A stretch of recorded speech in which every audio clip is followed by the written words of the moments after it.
Thanks so much. Hi, everyone. My name is Olka Joshi Hansen. I'm Chief Program Officer at Grantmakers for Education. And on behalf of our Executive Director, Celine Coggins, and other members of our team, I just want to welcome you to the Learning, Evaluation, and Data Impact Group meeting for today. We are very excited to have Matthew Soldner with us today. And I will hand it over to Bethany Miller to get us started. Bethany's Deputy Director of the Lead Impact Group, and she's at Ascendium Education. Thanks, Bethany. Thanks, Olka, for that introduction, and thank you to GFE for making your platform available and announcing this opportunity to be in conversation with Matt and the Lead Impact Group to all of the members. So I see a number of participants continue to filter in. I would just ask, and I'll put this in the chat once I finish speaking, please introduce yourself, your name, your organization, and your location in the chat. We are hoping to have this interactive over the course of our time together, and you introducing yourselves in the chat will help us get to that interactivity. So as you all saw, as you joined the session, we are recording this, and that recording will be shared with other LEAD members who couldn't attend today. So just a bit of explanation of who is LEAD, the Learning, Evaluation, and Data Impact Group under GFE's umbrella. We are a learning community of like-minded GFE members. As Olka said, I'm Deputy Director of Learning and Impact at Ascendium and also an active GFE member, and have been it's been my pleasure to be the co-chair of the Learning, Evaluation, and Data Group for the last 2 years. I'm joined in that co-chair role with somebody you'll hear a lot from later in the session today, Nicole Eiffel at the Gates Foundation. The mission of the Learning, Evaluation, and Data Impact Group, which I'll continue to say LEAD for short, is really to support GFE members who want to use data research and evaluation to improve philanthropic practice, policies, and strategies. We typically meet on a quarterly basis and have a mix of invited speakers like the one we have today and peer exchanges across the GFE members who attend the meetings. If you are interested in the Learning, Evaluation, and Data Impact Group, LEAD, please stay on the call today or reach out to me over email, and I'll drop my contact information in the chat once I turn over the mic to our presenters. In terms of the structure of our meeting today, we are spending the first portion, the first hour, with Matt Soldner, who I'll introduce in a second.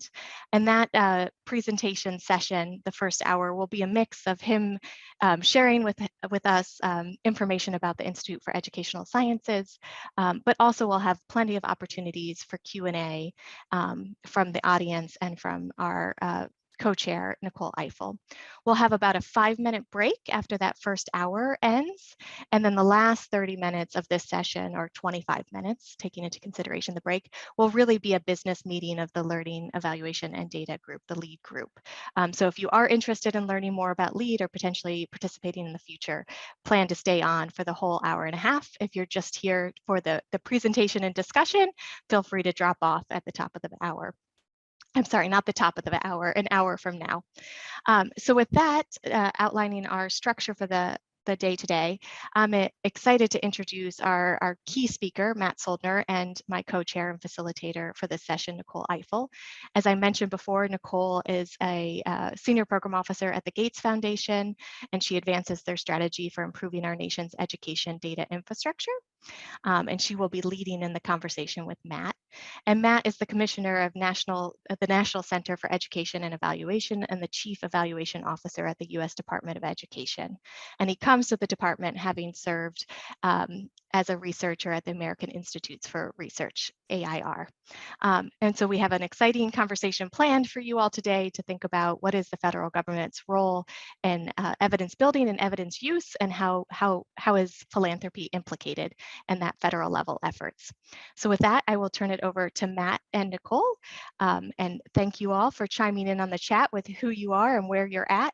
We'll just continue to leverage the chat for any questions that come up along the way, and we will be moderating to make sure those questions get answered. With that, Nicole, Matt, take it away. Thanks, Bethany. I'm so excited that Matt is here to share more about what's going on at IES. And so I'm actually going to just turn it over to Matt to share his slides and screen to go through a little bit about what we want to talk about today.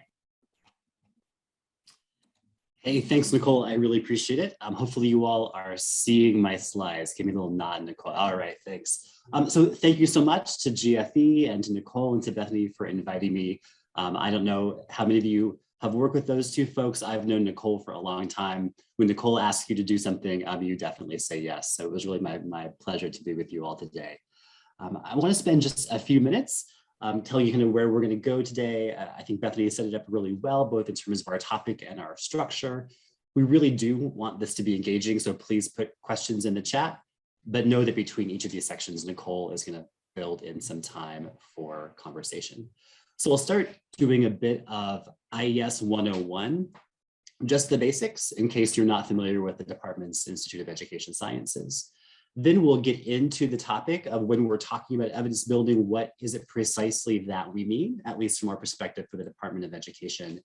And then to Bethany's introduction, kind of two issues or two areas around which I hope we can engage with philanthropy as we think about evidence, both in terms of evidence building and then in evidence use. And then if I haven't answered all of your questions in the first half hour, there will be time at the back end of the presentation for Q&A.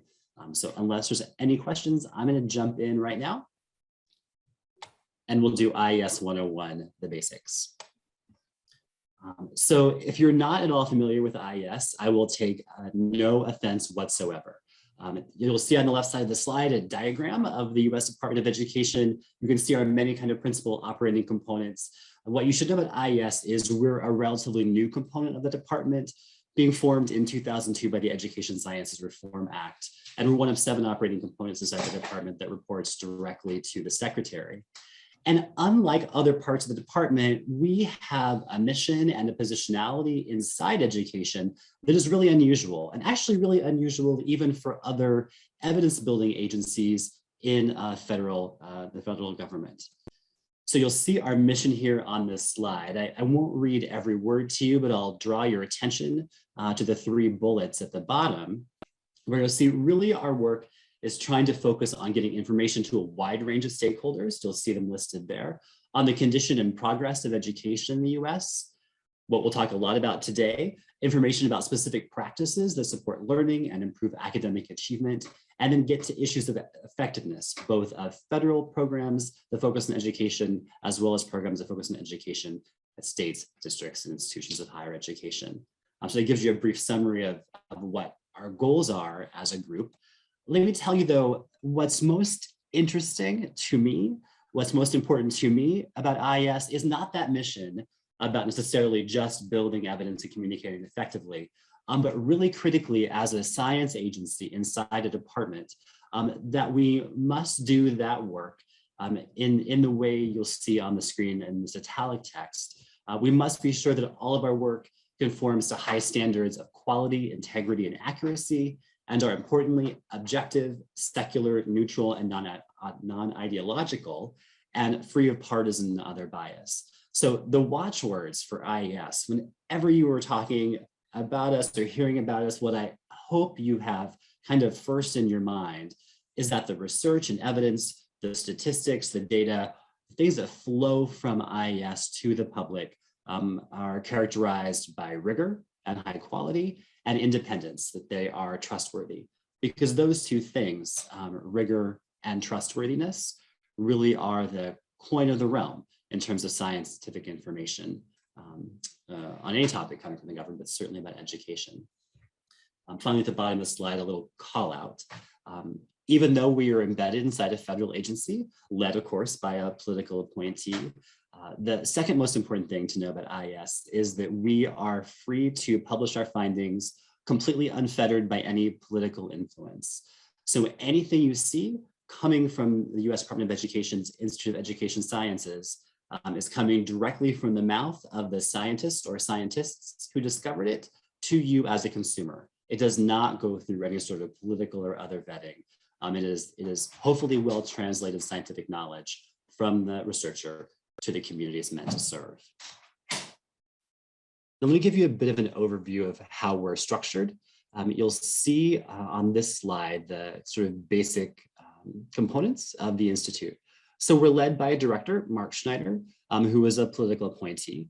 He is supported then by a group of career staff. So you'll see we have 2 deputy directors, Craig Stanton and Ann Ricciuti, and then the 4 centers that make up IES where the actual programmatic work takes place.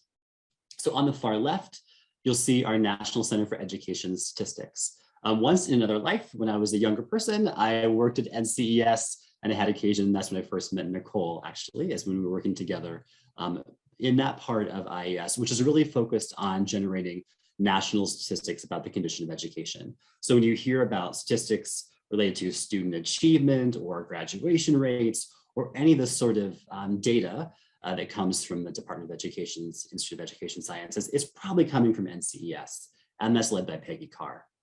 In the middle of the diagram, we have our 2 National Centers for Education Research. These, I guess, are analogs to you all. These are the parts of IES that support field-initiated research, largely to folks who are based at universities, but also large social science research consultancies like AIR, where I was before I came back to the department.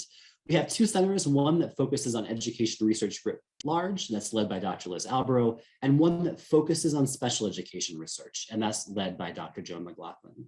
And then me, off on the far right side of the diagram, the National Center for Education Evaluation and Regional Assistance. That is both the part of the department that is responsible for doing evaluations of federal education programs, as well as the part that is charged with helping in knowledge translation. You may be familiar with programs like the What Works Clearinghouse or the Regional Educational Labs or the National Library of Education. All of those are also inside my remit. Now, those 4 boxes on the bottom of the prior slide are meant to work together in a particular way. You can be the judge as to how well they do so, but I'll at least tell you the theory of action behind IES. On the far left of this slide, you'll see the first part of the pipeline at IES really is the purview of NCES, our statistics colleagues. They're focused on getting information on the condition of education and to conduct student assessments. Based on those data, and where we find there may be needs to have R&D, NCER and NCER, our research centers, focus on basic research on teaching and learning, and then turning that basic research into kind of early R&D efforts with early efficacy trials. So in NCER, they're the ones who are doing studies on cognition, the really kind of fundamental things, all the way up to doing the first tests of interventions that are designed to improve student learning, student behavior, and the like. Almost all of that is done through grants, almost all of it done by university-based researchers or folks, as I mentioned earlier, at social science firms. Then the last stage in the pipeline, my group picks those learnings up from NCER and NCER, finds the ones that are most promising, and see how those work at scale. Not just in 1, 2, 3, or 4 schools, but in 100, 200 to 300 schools. And then through our regional education labs and our What Works Clearinghouse, we take what we learn and push that back out to states, districts, and institutions of higher education across the country. Or that is at least how the pipeline is meant to work. All right, so I've given you a very quick thumbnail sketch of how IES is structured and what we are endeavoring to do. You may have questions, so I'm gonna pause and take any that you have or things, Nicole, I should have said but didn't think to do in this first bit.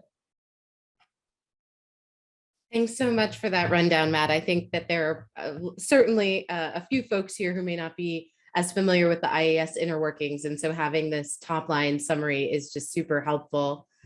I'm wondering if you could mention to us what area of your work tends to get the most questions from outsiders, given how complex it can be from the outside. Any place that you'd like us to make sure that we're sharing information with our grantees or with our own colleagues about what IES does or doesn't do. I certainly appreciate the piece around publishing absent political influence and thinking about that as those results come out. But if there are other common myth, I would call this the Mythbuster section of the presentation. Yep.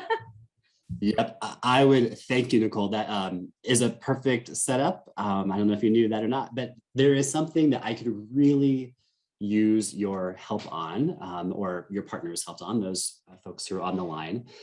So we'll talk in a bit. In recent years, there's really been a push towards using evidence-based practice in education, rightfully so. We'll get into that in a second. But there's a lot of misperception that when states, districts, colleges, any recipient of federal funds is asked to use an evidence-based practice, that means the department is only interested in them doing things that are based on randomized control trials, that that's all we think evidence is.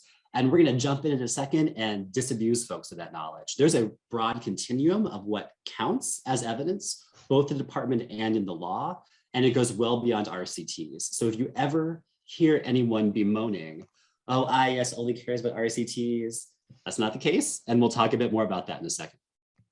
We did get a question or two in the chat. I'm wondering if Bethany, you could come off mute and read one of the questions that we've gotten in. Yeah, no, and I think it builds directly on that myth-busting dialogue you were just having, because evidence doesn't equal results from an RCT. But the question is, there is an epistemological question here about whose and which conceptions of knowledge and data are accepted within IES's definitions. As a set of funders focused on racial justice and ensuring we diversify the field across knowledge, practice, leadership, and how the federal government examines this definition to allow for other types of data like ethnographic data to be seen as legitimate knowledge and legitimate evidence. So what I'm gathering from this question is sort of whose knowledge and what definitions of knowledge count according to IES, and how do you wrestle with those questions? That's a great question. It's one we're wrestling with currently. I will say, since I've been here, that's been an issue, particularly in the last 18 months, that's been top of mind, particularly in our research centers where a bulk of that research is funded.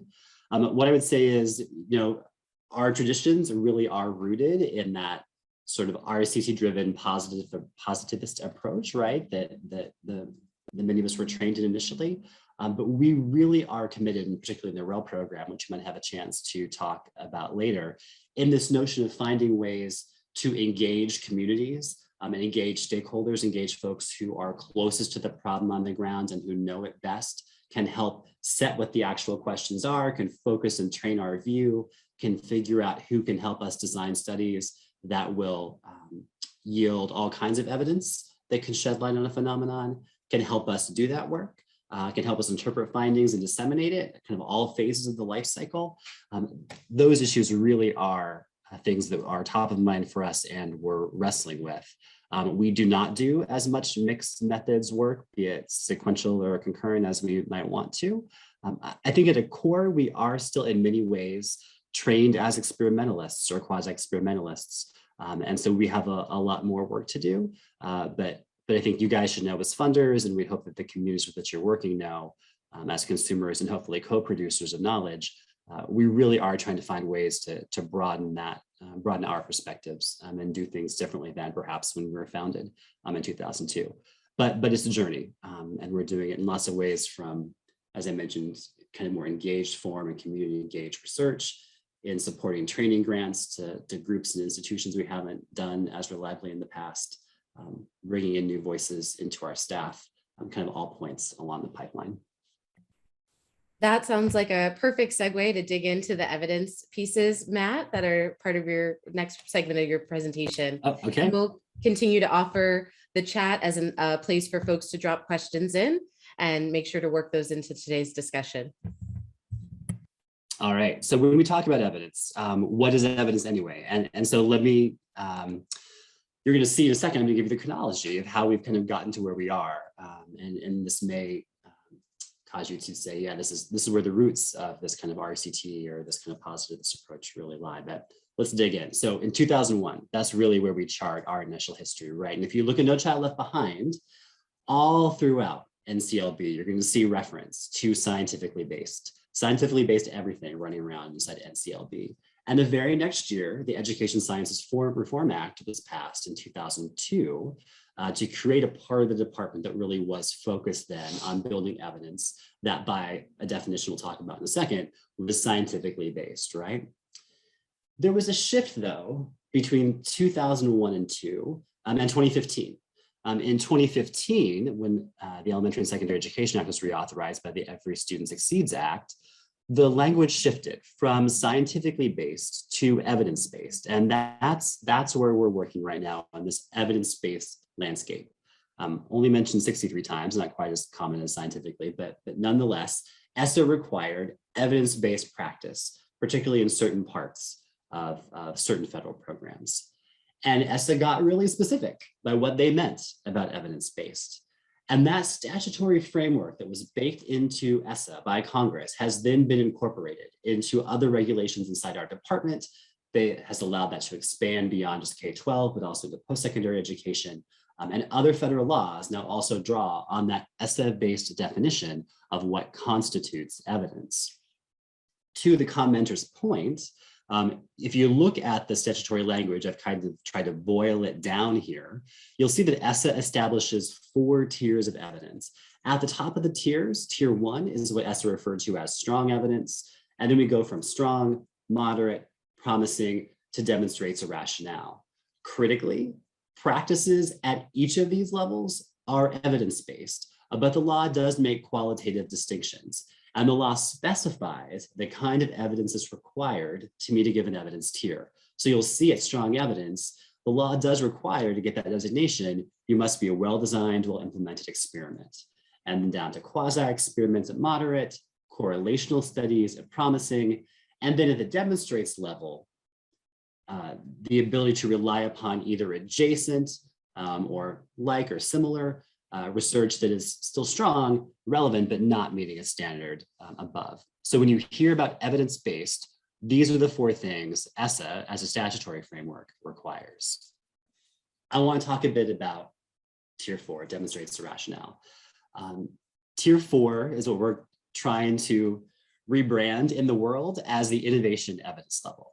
We will always tell stakeholders, because of the way the statute is framed, that you should always be striving to use the best available evidence. But there are some things for which we do not have an RCT or a quasi-experiment, or even a good correlational study laying around in our back pocket. Sometimes we have to go beyond that which we can get through our traditional methods. And that's where demonstrates comes. So demonstrates allows us to ground innovation in some other evidence that's close enough to the problem we're trying to solve that we think we're still acting responsibly. We're tethered to something, but we can diverge. We can try something new. What I really want to say about the evidence level for demonstrates, not just that it gives us incredible flexibility, it does require a effort be made by states, districts, or colleges and universities who use that evidence level to build evidence that what they are doing in this innovation works. And we often fail to close the loop when we use the demonstrates level. We let folks go and innovate, and we fail to build evidence that the innovation was actually effective. So we need to do better supporting our partners doing that loop closing, because that's then how we move from not having a base of evidence up to something with a higher level of evidence to support practice.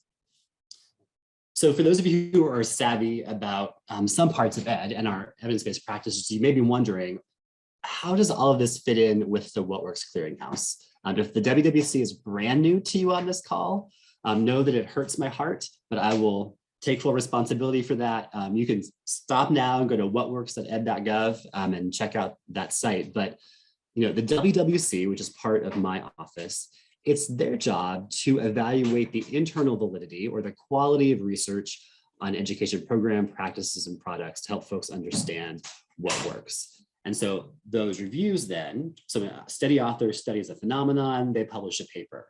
The WWC looks at that paper, reviews the quality of that evidence, and then publishes that review at whatworks.ed.gov. So the WWC really is the arbiter in some ways. Then the standards we produce are kind of the gold standard, at least right now, for what defines well-designed and well-implemented when we talk about strong or moderate evidence. So if you've not been to the WWC site, please check it out. If you want to learn a bit more about the WWC, we'll route this deck later. The link you see at the bottom of this page under the infographic on the right will give you kind of a thumbnail sketch of the WWC and how it works. So meanwhile, 2001 to 2017, we're over here in the Department of Education thinking about schools. We're focused on kids and their experience and evidence use in K-12 and eventually post-secondary education. But Congress is not standing still. So as time advances, this evidence wave is getting into Congress, and it culminates with a law that I hope all of you are tracking, the Foundation for Evidence-Based Policymaking Act of 2018. So the Evidence Act, as we call it, is an outgrowth of the Patty Murray Commission for Evidence-Based Policymaking that advanced the cause of building and using evidence in government action across the entirety of the federal ecosystem. And the thumbnail sketch is that Ryan and Murray said, government should be using evidence to improve policy. And if you don't have the evidence you need, you should go out there and build it. So although we've been talking about evidence in K-12 education in a very particular way, first based on NCLB, and then based on ESRA, and then based on ESSA, Congress comes along and changes or broadens what it is they mean by evidence in the Evidence Act. And so the Office of Management and Budget was tasked with helping agencies government-wide implement the Evidence Act. And they took evidence from the kind of 4 tiers we're familiar with here in ed and said, it's more than just that. Evidence is much broader. Evidence has 4 categories or can arise from 4 sources.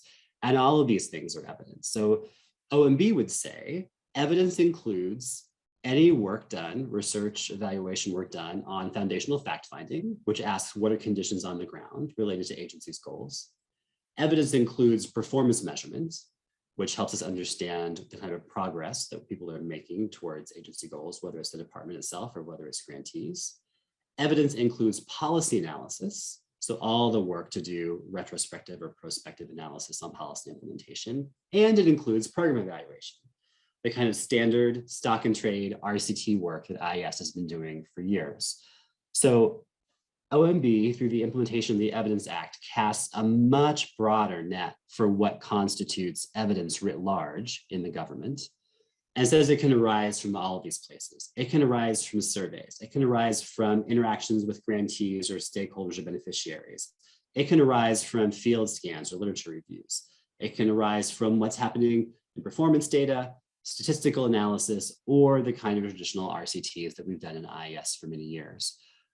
So the newest thing on the street related to evidence is this broader conception of evidence due to the Evidence Act and our colleagues at OMB.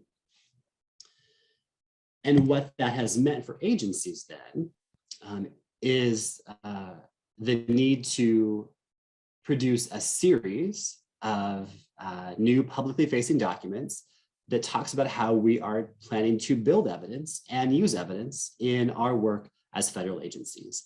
And so I'm going to draw your attention to some resources, and then we'll dig into them in the next section a bit more. But first, know that every agency is being asked to codify, as I said, their evidence building and use activities through 2 documents that I would commend to you both. So the first are agency annual evaluation plans. The department's fiscal year 2022 evaluation plan is public, and it details all the agency's evaluations that we are currently undertaking. You can find the department's evaluation plan at evaluation.gov, or if you go to ed.gov/data, you'll find it there. But that's what we're already doing. More interesting, and what we want to talk about with you guys in a few minutes, are agency learning agendas. Learning agendas detail the questions that align to our agency strategic plan that, if we answered them, would allow us to meet the Secretary's goals and objectives more effectively and efficiently. Those plans are still in development, but we'll give you a little preview today. Know that then that learning agenda covering fiscal year 22 through fiscal year 26 and next year's evaluation plan, fiscal 23, will be published in February, fingers crossed, at evaluation.gov. Yep. Thanks, Matt. So before we jump on, in, if we go pause, one more slide back, I think, to the color-coded new version of, yes, exactly. This question came up while you were describing IES's, ESSA's definition of the 4 tiers and asking whether that tiering still unwittingly makes it seem as though some kinds of evidence and knowledge is better. And should we worry about that given, deep-rooted cultural biases within our systems? You certainly touched upon how the concept of evidence is evolving with participation from policy leaders and thinking about these 4 components. But I'm wondering if you could reflect a little bit more on, how do we influence the group of stakeholders that are defining a well-defined or well-researched project, or even as simply as how does someone become a reviewer within the WWC network, because that is something that's external to IES. Yeah. So the questioner is right. So there are 2 things happening here. There is the 4 ESSA tiers, which are still in play and are still grounded in that, strong evidence is only an RCT, right? And that's governing the implementation of ESSA on the ground for states and districts. Meanwhile, there is this 4-category evidence definition OMB is popularizing that agencies are being asked to look at, and it's much more capacious. Although there's a space for RCTs, right, in the program evaluation or policy analysis space, there's certainly the thought that other forms of data and other people can, and other ways of getting information that can come into play and should come into play when agencies are making decisions. So there's a bit of a divergence that is clear. As to who you should talk to, I do not have a crystal ball. I do not know what ESSA or ESEA reauthorization is going to look like or when it might happen. Congress is busy right now and has their attention in lots of different places. They are? Yeah, they are. A lot's happening down the road. I would say if this is an issue that is of great interest to you, then I think you need to talk with your elected leaders and the groups that help you connect best with them to really make sure that is being heard. We are hearing it at IES, so I know it is being heard on the Hill, but that doesn't mean it doesn't need to continue to be reinforced if that's something that's of importance to you. But yeah, I think it's notable that ESSA still grounds itself in its 4 tiers, where OMB is signaling that there appears to be some more space. I would have to look and see if the word qualitative, for example, appears anywhere in OMB guidance. But certainly we consider in the Department of Foundational Fact-Finding, we're talking about grantee interactions, we consider foundational fact-finding to include being on the ground, talking to beneficiaries and partners, hearing their lived experience and kind of how they are interacting with department programs. So it is present at least there in practice in the OMB guidance. Well, what I'm hearing for our funder partners on the call is that as we continue to track ESSA reauthorization and probably HEA and other signature education bills, really thinking about our partners in the field who are promoting the sort of legislative changes that we should consider in those bills is a group to really flag that this can be a challenge when those tiers are too narrowly defined, and that there's new framing to draw upon in changing the way we think about evidence as it comes out of OMB.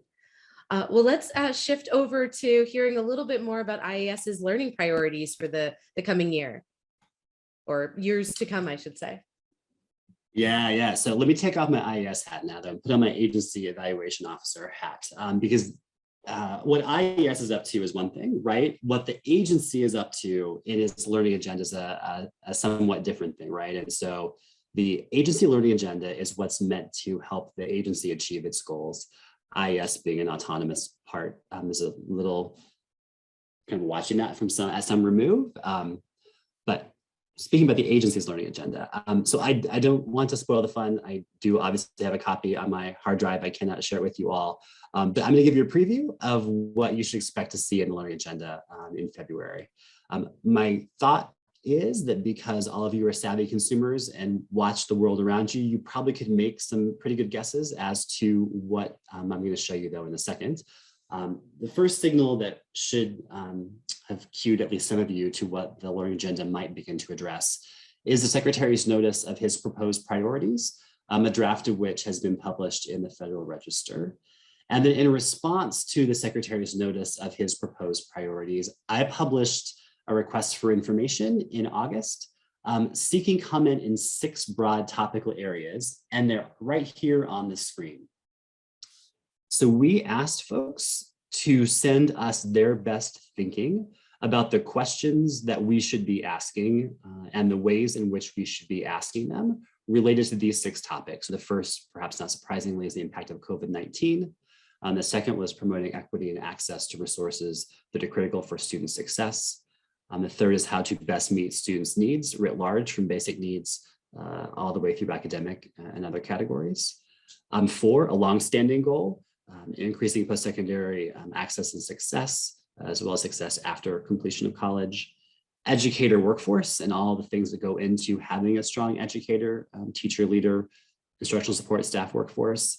And then finally, 6, improving federal student aid programs. So we telegraphed these as issues of agency strategic priorities. And because the learning agenda is meant to align to priorities that are of importance to the policy leadership of the department, you might imagine the learning agenda will tack closely to those. And what I would say is, to the extent that our agendas appear to coincide, we'd love to talk to you. The theory behind learning agendas is not that the department does it all itself. The theory is the department puts out in the world what's important to it and then engages people on the best ways to answer those questions. You're supposed to have stakeholder engagement in the design of the learning agenda. It's really hard to have stakeholder engagement when you can't talk about what specifically is in a document. And so we've taken this somewhat slower pace of giving some broad themes, getting some feedback back through the RFI, but know that in the spring, when we publish the draft learning agenda, we will be coming back out to stakeholders and engaging around content. And we would love to see you all engage in that through open listening sessions, through sending additional thoughts, through picking up the phone and giving me a call.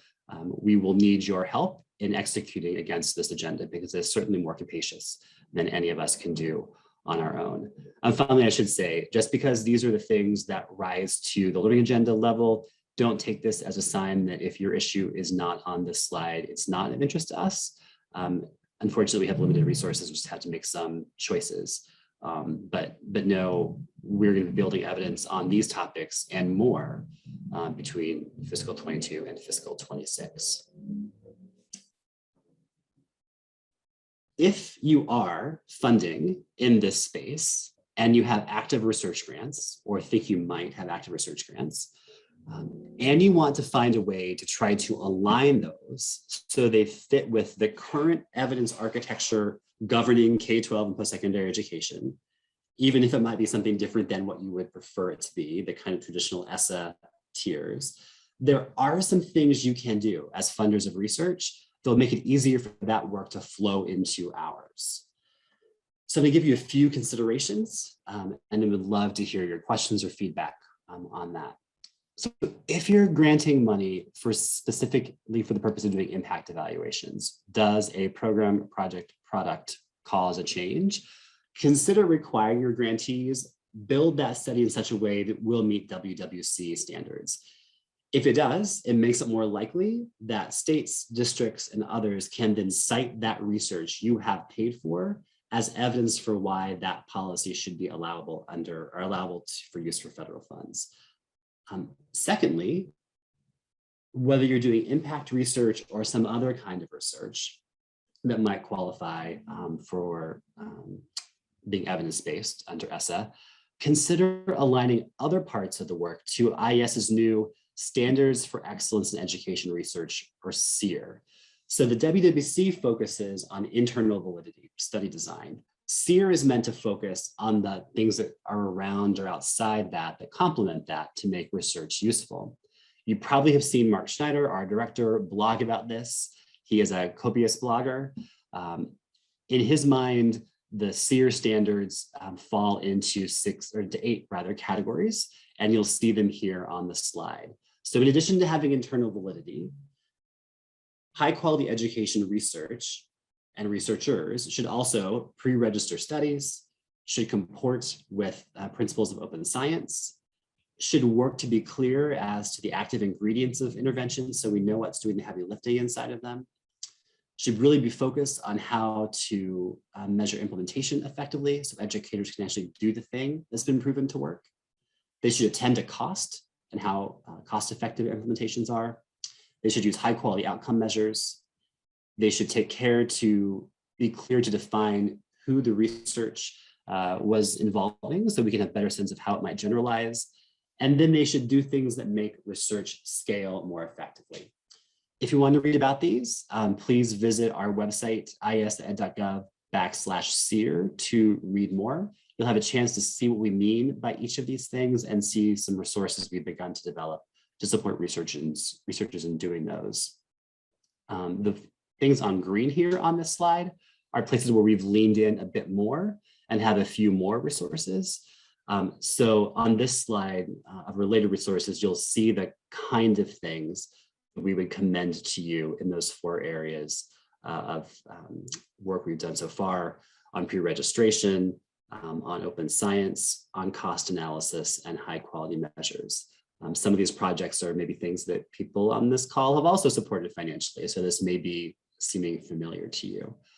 But if you are making grants, particularly on impact work, the first thing you can do is ask grantees to be doing WWC compliant, for lack of a better word, designs. Step 2 is encouraging folks to check out how they can support IES's SEER standards to make what they've learned, hopefully more actionable by the field. Finally, some of you have done the world a great service by publishing evidence synthesis or doing evidence reviews. Wallace has done some great ones, for example, where they've looked across multiple research articles and pulled them together into summaries. I would ask if you're funding a grantee to do an evidence review where they're reviewing the quality of a study and then synthesizing with others, please feel free to reach out to the WWC about your work and see if there's a way for us to give you access to our online study review portal. If you have your research teams review research inside our portal using our tools, they can count as official WWC reviews, for lack of a better word, and can appear directly in our database and be made public immediately. So it saves a step and reduces kind of rework for us to re-review things you've done if things are done inside our portal from the beginning. And we'd be glad to think with you about how that might be able to be done going forward. So that's evidence building. Yeah, should we take a pause here? Well, I think we should go into that evidence use section, Matt. We've got some clear takeaways here on how to make the evidence building piece a little bit stronger. I'm hoping you could keep the evidence use piece to about 2 to 3 minutes so that we can protect about 15 minutes for Q&A with our attendees. Yep. So, a lot of our work is focused on evidence building, but we also have a responsibility to do evidence translation. I'm going to make a pitch to you that if you are not familiar with the Regional Educational Laboratories program, you should go to our website, ies.ed.gov/RELS and check it out. It is how we get work done through research-based partnerships with practitioners and how we disseminate a lot of what we are learning. So RELS are great dissemination partners if you are looking for folks who have SEA and LEA relationships. And finally, I will say, one great thing about philanthropy is that you have the ability to support other technical assistance providers beyond those that we can fund. We have a pretty small TA budget, but there are certainly ways I would suspect that we could collaborate more effectively with philanthropy on supporting intermediaries who will help get information learned through research into the hands of decision makers at the state and local level and make that knowledge more powerful, improve it, and give us better direction as to where we need to focus going forward. So I would love also to talk to you either in the next Q&A session or offline about how we might collaborate around technical assistance going forward. All right, Nicole, I think back to you then for questions, huh? Yes, that'd be great. Thank you for this rundown of so many things that at least for me, are great to hear about the nuances and the way that we as funders can really complement the work of IES, especially I'm really excited to see more of the learning agenda work come through. And as you mentioned, we're hopeful to invite you back in the spring to dig deeper into those 6 areas of research. They are also pasted in the chat. Thank you, Bethany, for those of you who want to make sure that you can hold on to those and think about them offline as well. So as I mentioned and Matt did as well, this is open Q&A. We've got 15 minutes and we also have a relatively small group here of about 18. So I'm going to welcome folks who have questions. You can still put them in the chat or feel free to just come off mute and jump in and join the discussion. I can jump in and break the ice a little bit as people are still forming some of their questions. But I'm really excited about you, Matt, having lifted up the standards for excellence in education research. And some of the conversations I'm involved in, which is really centering on how do we make evaluations more equitable, both sort of talks about the methods, sort of to go to Olga's questions earlier, and what methods do we privilege, but it also gets to who's conducting the research and how do we diversify who's actually, designing the questions, designing the methods, and designing data collection, and really wanting to see a more diverse cadre of evaluators and researchers doing that work. And so to connect this to the standards you put forward, one of the concerns has been, as we create more standards, are we creating barriers to entry about who can conduct this kind of work? And I would just be curious to what extent you've thought about that issue at IES, how you're thinking about those, how it might intersect with equity issues, and if you have any ideas about how philanthropy could both advance excellent education research and more equitable research. Yeah, no, Bethany, that's a great question. I think it's fair. So 2 years ago, we actually took one of our standards, which was related to cost analysis, and started requiring grantees to do cost effectiveness analysis in their applications to us for grant funds. And we found that a huge proportion of those folks were not trained in those methods, for example, and they could not therefore comply with the terms of the grant and were screened out as being not responsive. And that's just one tiny space and a topic that's been researched for 40 years. So we are committed to both technical assistance to existing researchers on the SEER principles, but more importantly, investing in the next generation of education scientists and really spending time talking with researchers at all types of institutions, not just the R1s who are frequent recipients of our grants, but also at MSIs of all flavors, trying to find ways to ensure that they have better access to IES resources, that we can connect them to programs and activities that will prepare them to bring their voices to the table with an equal weight to their peers. But it will be a multi-year effort, but we are in it. We've had some great listening sessions even this week with folks at various White House initiatives and ways in which we can begin to think differently, to listen differently, to engage differently and better, and design smarter programs to prepare the next generation of education scientists. So that's very much on our agenda, but something that will be, the current architecture is in 20 years in the making. I hope a better architecture doesn't require another 20 years, but it will take us some time to begin to improve where we are and to get to where we want to be together. Building off of that, Matt, we as philanthropic organizations have a tendency to want to see results ASAP, right? Or to really be looking at, I think rapid cycle evaluation has been like the rage, at least theoretically, for quite some time, because we really want to be able to influence the field through innovation.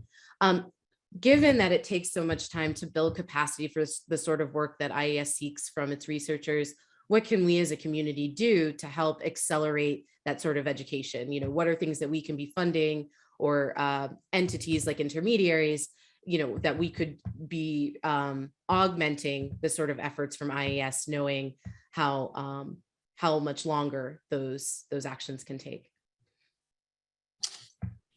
Yeah, so I would not want to give you an IES shopping list or a list, of things that we would love to see you guys help us deliver on without sitting down and having longer conversations with you. I think there is a lot to be said for what could be a coordinated plan of support to create or remake an education sciences for a new future, or that, today's students and today's communities. But I think we would need to sit down together and think about what that looks like. We have I don't think it is as simple as simply apply more resources, right? My flip answer was going to be fund more training programs. Like, we can only fund so many, you can fund so many more. But I think that is a facile answer. I think it needs to be more than that, right? It can't be just do more what IES is doing. I think it has to be doing more, but also different from and perhaps better than what IES is doing. So if you have placeholders in your budgets for your philanthropy plans for upcoming years, feel free to pencil us in. But before you put down a specific what the it is, let's talk, because I think we can come up with something better in partnership than I could probably riff on in this context. But know that myself, Liz Albro, who oversees our education research portfolio, including our research training work, and Joan McLaughlin, who focuses on our research center for special education, would love to engage with you all on this topic. We know Duly noted, and I think fellows are something that we're all trying to figure out how to leverage them in the best way possible. So those thoughts at a future meeting would be great. Olga, I see you've come off of video. Were you hoping to ask a question? No. We do have a question. Thank you, Olga. And we do have a question in the chat from Chanel Watson. And Chanel, I think you said you'd be willing to come off of mute to ask directly your question. So Chanel. Hi, thank you, Bethany. Good afternoon, everyone. Matthew, I was just wondering what your thoughts were for any advice you might have for funders that are trying to take this research and convert it into practice. We know education well. Higher education is our sweet spot. This is what we spend, the majority of our time focused on. But when this research comes out, we are not embedded within an education institution. We are doing this work in isolation, and we just want to know what advice you have for us converting it into practice. Are there partners, organizations, or divisions of DOE that can help us with this work? What are your thoughts? Yeah, so IES is about to celebrate its 20th anniversary next year. And I'm going to say for 18 of those 20 years, IES was pretty convinced that if you just published education research in a paper, in a PDF, and posted it on the web, then suddenly, somehow magically, that information would be converted to practice. And we know that we probably never thought that, but that's how we acted. We acted as if that was the way. What we have come to understand and have really been focusing on in the past 3 years since I've been here is what do we need to do in the creation of actual, I'm going to say artifacts, but artifacts could be anything, professional development, professional learning communities, videos, whatever the it is. What are the kind of artifacts we need to create that are research-based and research-informed, that can be consumed by individual or groups of educators or policymakers that will actually cause them to change their practice. So the regional educational labs, which are part of my shop, are the ones who are really taking on this mantle. We have them starting in January working on some projects where they are translating some existing IES content that we think is really good into actual professional development activities for educators to see and then evaluate how well those worked in changing teacher practice. Because we think we know how to do better, but we also should check our work, right? So we should evaluate ourselves and see if we're able to do this. So I would say, we're really leaning into this in the REL program. It's a bit K-12 heavy, but I would love to hear what kind of practices you're trying to instantiate in the post-secondary space and think about how we could support you in that. Post-secondary is actually my background, which is how Nicole and I came to become fast friends. So feel free to reach out to me offline, just via email, and we can talk more. But know the quick answer is the regional education labs. But there could be other ways depending upon what the specific it is that you have an interest in.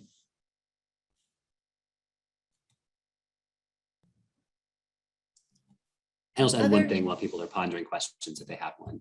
The other thing we've learned is people aren't always excited when the U.S. Department of Education comes on their doorstep and says, hey, we're here to help you with our latest materials. So we really do lean into trusted intermediaries. RELs are great, but there are many others, particularly in the post-secondary ecosystem.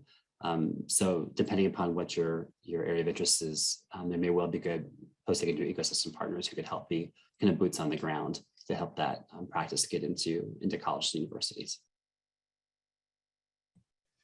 I'm wondering, Matt, you were alluding to the fact that the RELs have been, historically more K-12 focused, and there's this expansion into post-secondary.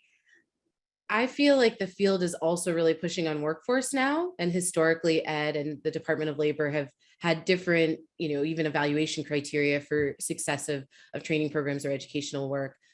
Can you reflect a little bit on how workforce may be showing up in Ed's work, or is that still considered something very separate, or how the learning agenda may evolve to include the outcomes of post-secondary education or K-12 for that matter, as it relates to earnings and employment? Yeah, so I think, Nicole, you were right. It's there's always been there's always more emphasis in the department, probably in the K-12 space, and how workforce in particular has been treated has varied over the years, and kind of where it's been prioritized has varied a lot. What it will look like specifically in the learning agenda, I think, is still a bit in flux. But the good thing about the learning agenda, as it relates to workforce, is that the other thing the Evidence Act requires is for agencies to collaborate. And so that is not to say that labor and education have not collaborated in the past, because certainly they have. But the learning agenda provides a real forcing function for improved collaboration between those two departments. And even the kind of parts of the Evidence Act that required appointing certain kind of officials to oversee various works, right? So now every agency has an evaluation officer. I'm the one for education. Christina Yancey is the one for labor. Now there are two human beings whose job it is to ensure those two parts of the evidence building infrastructure are talking to one another, right? And so I think Christina and I have a chance to think creatively about what that connection between how Ed sees workforce and how labor sees workforce can be bridged. And we can be sure that we're kind of firing on all cylinders there. So it may not be Ed working alone that does that, but I think the collaboration with us and labor is what's going to give you kind of better outcomes writ large on our work federally on workforce programs. Well, we have about time for 1 to 2 more questions. If folks have other things to jump in with, either through the chat or by coming off of mute. Certainly one question that's always on my mind, and you started to allude to this, Matt, around intermediaries. We often, as a philanthropic supporters, we think about the crucial role that intermediaries have, but historically, it's been difficult for them to apply and receive funding through IES just by virtue of requirements around state agencies or R1 universities being the prime.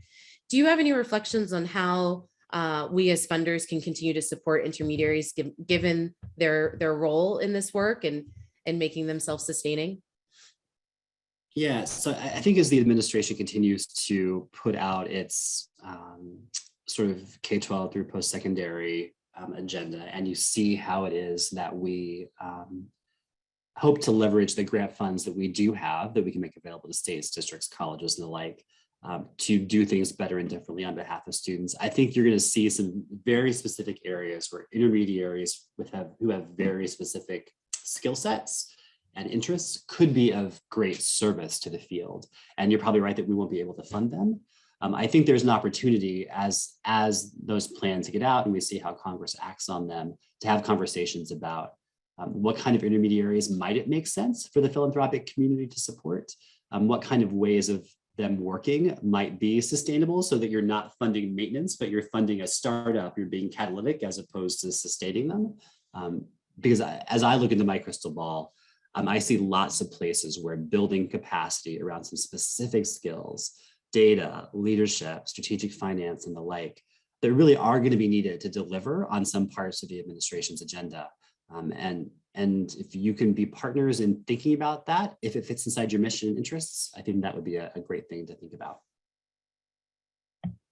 That's great. And love that you're acknowledging that it's not just the education skills that we need or the research skills in this regard, but also the nuance around leadership, talent, and strategic finance. Yeah, huge areas of capacity that need to be built. K-12, post-sec, CBOs, the whole 9 yards. Well, we are coming down to the end of our time with Matt, so I'll give one final call for any last questions that folks have while we have him. As he's alluded to, we do hope to invite Matt back in the spring to do a follow-on to this once the strategic plan and learning agenda from IES have been released. I see a question in the chat, hopefully not too hard for you, but I think this also is well timed with some of the infrastructure bills that have been moving through the House and Senate. What about early childhood? Any reflections you want to put forth there and implications for your work moving forward? Yeah, so we definitely have an early childhood portfolio. We share that work with HHS, given kind of the programmatic distribution of the work government-wide, but is absolutely an area of emphasis from that. If I come back in the spring, which I would love to do, know that in the early RFI we got in the learning agenda, we got lots of great feedback from early childhood experts, advocates, and practitioners raising issues that they thought were really important for us to be paying attention to in the next 4 years. So it will be a yes, you will see it, and yes, we need to have more engagement because there is much more for Ed to do in that space, both alone and in concert with HHS. Well, very exciting, especially with all the dollars that it will be flowing in that direction, we hope. And that concludes our hour here with Matt. I just want to thank you so much for taking some time out to give us all more insight into how IES is structured, the future of the learning agenda and strategic plan as it relates to the Evidence Act, and also for your willingness to come to a future meeting and tell us more about where that work evolves. I am going to be walking away with some of the tidbits that you shared about what we as funders can be doing to support your work. Ideally, some tweaks to any small e-evaluation, I like to joke, that we do in the funding space. How can we actually get those into WWC so that they're more, they're viewed in the same way as the evidence from folks who are already aware of the Works Clearinghouse. So if everyone could just, thank Matt in the chat and acknowledge his time here. And we are going to be switching over to our learning, education, and data impact group business half hour. And so I'm going to turn it over to Bethany Miller. Hi, everybody. Thanks again. Have a great day.